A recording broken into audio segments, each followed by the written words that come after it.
all summer long, I said I think Joe Flacco should be your starting quarterback, but if you start losing, then you have to turn things over to see what you have in Dylan Gabriel. And eventually, the toxic turning point of every sports conversation, Shedeur Sanders. Because no matter what you say about Shedeur Sanders, someone's going to say you are bat bleep crazy for thinking that. We're now tuned in to the Dark Times Challenge. And so here we go again, back with another one. I'm fighting through a cold right now, so bear with me a little bit. But I want to go ahead and chime in on Shedeur Sanders and Trey Wingo. Trey Wingo, if you all remember, used to be on ESPN back in the day. He was an analyst. One of my favorites, no doubt about it. Because he's the only quarterback that can make that throw. He's the only guy that could bring you back from 24 points down. They were down twice by 10 points to Tennessee in the second quarter, and they still had the lead at the half.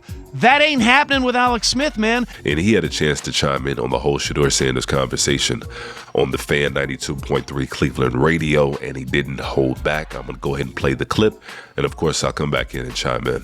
And Trey Wingo joining us on the show. So what do you think is the truth about Shedeur then? I don't know, and anybody that says they know is lying.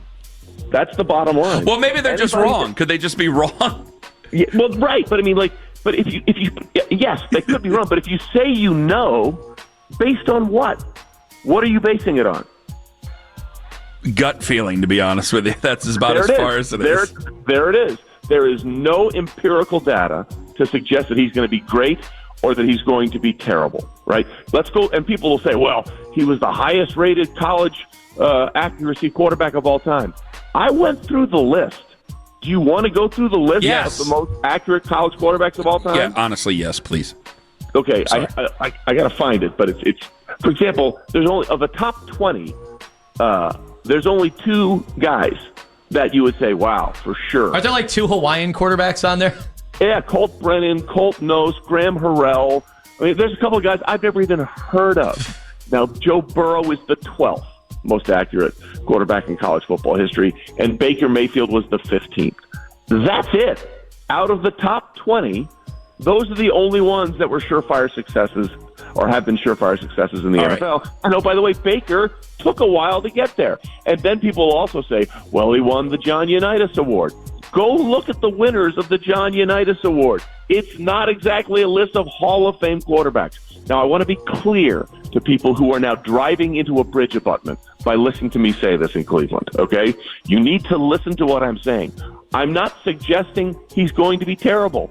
I'm suggesting I don't know. And anybody that says they know is wrong or is purposefully being misleading because there is no information to back up your point. And so, in my opinion, Trey Wingo is arguing in bad faith because nobody is suggesting that Shedeur Sanders is going to be an all-time great quarterback or that he's going to come in and light it up. Now, people may believe that, and that's no different than any other first-round pick or somebody that was projected to go in the first round, number one overall, or at the very least top 10. And so that's what Shedeur fans believe. No different than any other quarterback that was projected to go that high. And Trey Wingo should know this. I believe that he does know that. And so that's why I believe his argument is in bad faith. And you got to wonder why. Well, we've got some headlines from today already. Trey Wingo now. He's not wrong about, okay, so it's real quick. It's Shedeur, Colt Brennan, Colt McCoy. They had a nice career. Kellen had a nice career as a backup. Kellen Moore, Graham Harrell, Grayson McCall, North Carolina State. Sure. Remember him? Absolutely. Will Rogers, Brandon Whedon, Case Keenum, Chase Holbrook. That's the top 10. So you cannot look at me and say, well, he was the number one in this, and then say, well, that's why he's going to be successful. Because read those names again for everybody. I can't just stop. and by the way, you might lose me for the rest because I'm reading all these names, and now it's just nostalgia all over the place. It is. I'm like, oh, man, Seth Doge, all the way down to Greg Ward. Oh, my gosh, goodbye. One of the greatest. So the only thing I'm trying to get across to people here is you cannot use that as a data point to ensure his success. Now, it doesn't mean he's not going to be successful. I need people to understand that. But when you say that and you say, the Unitas Award winner, it's not a surefire thing in any way, shape, or form. It's not. So nobody knows, okay? Nobody knows. There's no reason. There's nothing to suggest he's going to be great. There's nothing to suggest he's going to be terrible. We won't know until we play him. And then you got to figure it out. Now, why aren't they playing him? I believe, like is in most cases, when you draft someone higher, you give them more opportunities. because you have more of an investment in that player. They have more of an investment in Dillon Gabriel because they took him in the 3rd round instead of the 5th round. Now it's up for a lot of people to decide when that investment they think should be banked and turned to something else, and I think it's fair to have that discussion. But that a guy, people like, I actually heard people say they're not being fair to Shedeur. Like, what are you talking about? What does fair have to do with anything? They made an investment in somebody else, right? They made, when Kirk Cousins was taken in the 4th round in 2012 and RG3 was taken 2nd overall, did Kirk get a lot of first team reps? Absolutely not, because they had an investment, bigger investment in the other player. Now, as it turns out, Kirk Cousins had a much better career than RG3. But that doesn't mean the then Redskins and now Commanders were wrong to invest all that time and effort in a guy that they had picked higher. It's the way it works. And the fact that people can't understand that is really beyond me. And so, yeah, that sounds personal. And to a lot of people who heard that, it sounded personal. To act like we're not watching Dillon Gabriel go out there week after week and perform the way he's performing. Statistically speaking, he's the worst quarterback in the league. And he was a 3rd round pick that nobody had going in the 3rd round. People had him going in the 6th or the 7th round. Nobody had him going over Shedeur.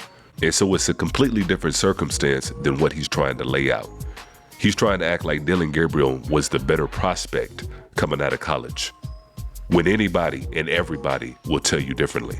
This is Dillon Gabriel's final scouting report from Pro Football Focus. Let's take a look at his weaknesses. Gabriel's measurables: height, weight, wingspan, hand, etc. All in the 35th percentile of the lower among quarterbacks. That's quite a barrier developing into a successful NFL signal caller. He'll be a significant disadvantage, and some teams may even be scared off drafting him on their boards. I had to cherry pick this to find a 4th or 5th round grade. Most of them were 6th or 7th or undrafted. Now, I quickly want to go and juxtapose it so we don't miss this with one Shedeur Sanders. Can we look at this? Let's look at his strengths. This is all PFF. This is the same publication. Now, when you look at Dillon Gabriel's, if you were to switch this Shedeur Sanders for Dillon Gabriel, don't it seem like they just switch their body? Accuracy. His biggest strength is his accuracy. Ball placement, catchability, he's among the best. PFF charts the ball placement on every throw made by college quarterbacks, and Sanders finished 2024 with the 3rd highest accuracy rate and the 5th lowest rate of uncatchable throws in FBS. Let that sink in. 2, avoiding turnovers.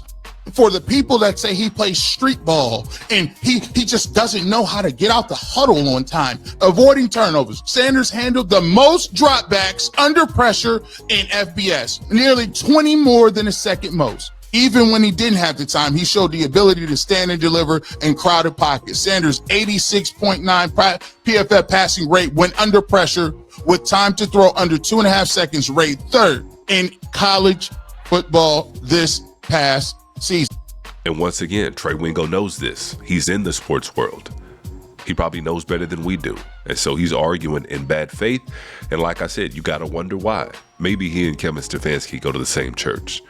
Maybe their kids go to the same school. You never know with some of these people. You never know what kind of personal bias and personal interest that these people have within the media. But a lot of people who heard this had a similar reaction because Trey Wingo, I'm not going to say he's big time, but, he's somebody that a lot of us grew up with. He's been in the ESPN world. He's been in the sports world for quite some time. And for him to come out of left field and kind of unsolicited come after Shedeur fans just seemed a little bit out of pocket.